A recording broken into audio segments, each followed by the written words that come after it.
ரெண்டு வாயாடியும் கிச்சன்ல என்ன பண்ணுது? வாயாடியா நாங்க ரெண்டு பேரும். சின்ன வயசுல எல்லாம் எங்க ஊர்லயே அமைதியான பொண்ணு யாருன்னு கேட்டா என்னை தான் சொல்லுவாங்க. பொய் உண்மையாலுமே கூப்பிட்டா கூட வந்து பேசுறதுக்கு பயமா இருக்கும், சங்கடமா இருக்கும், தயக்கமா இருக்கும். அதனால பேச மாட்டோம். ஆனா வந்து நிறைய பேருக்கு கமெண்ட்ல டவுட், என் சொந்தக்காரனுக்கே டவுட், எங்க இருந்து வந்தது இவ்வளவு தைரியம், எங்க இருந்து வந்தது இவ்வளவு வாய் அப்படின்னு சொல்லிட்டு நிறைய ஃபாலோவர்ஸ் கேட்பீங்க. அக்கா இந்த கிளி கிளிக்கிறீங்களே சொந்தக்காரங்களை பார்க்க மாட்டாங்களான்னு. பார்த்துட்டு போட்டோம். எங்க அப்பாவுக்கு வந்து நாங்க ரெண்டு பேரும், நான் 5th, என் தங்கச்சி 1st ஸ்டாண்டர்ட் கிட்ட படிச்சுட்டு இருக்கும்போது வந்துட்டு எங்களுக்கு வந்து எங்க அப்பாவோட கம்பெனி லோன்னால சீல் வச்சு மூடிட்டாங்க. எங்க அப்பாவுக்கு ஓவர் நைட்ல வேலை போகுது. சாப்பாட்டுக்கு இல்லாம பல வருஷம் ரேஷன் அரிசி சாப்பிட்டோம். அன்னைக்கு வராத சொந்தக்காரன் இன்னைக்கு வந்தானே எதுக்கு கிழிப்பேன், அப்படிதான் கிழிப்பேன்.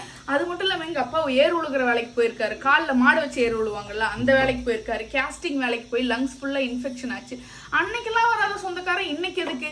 இன்னைக்கு நான் பேசுறது அவனுக்கு ஹர்ட் ஆகட்டும்னா அப்படிதான் நான் பேசுவேன், அப்படிதான் பேசுவேன்.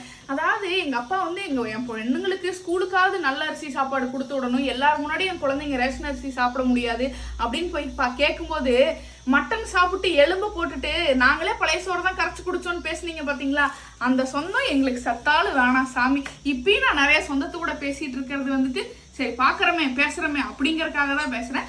ஆனா எங்களை வந்து நான் லவ் பண்ணும்போது, நான் கல்யாணம் பண்ணும்போது எங்களை சில சொந்தக்காரங்க வந்து ஹர்ட் பண்ணவே கிடையாது. அவங்க மேல இன்னைக்கு வரைக்கும் நான் மரியாதை வச்சிருக்கேன். அவங்க எங்க பார்த்தாலும் நானே வாலண்டியரா போய் பேசுவேன். ஸோ அப்படியும் இருக்காங்க, இப்படியும் இருக்காங்க. இந்த படைப்பா படத்துல ரம்யா கிருஷ்ணன் பூவை பிடிங்கி காலில் போட்டு இப்படி மிதிச்சு அந்த மாதிரி தலையில எந்த சொந்தக்காரனை வைக்கணும்னு தெரியும், அவங்கள தலையில வச்சிருக்கணும், காலில் எவனை போட்டு மிதிக்கணும்னு தெரியும், அவனையும் காலில் போட்டு மிதிக்கணும்.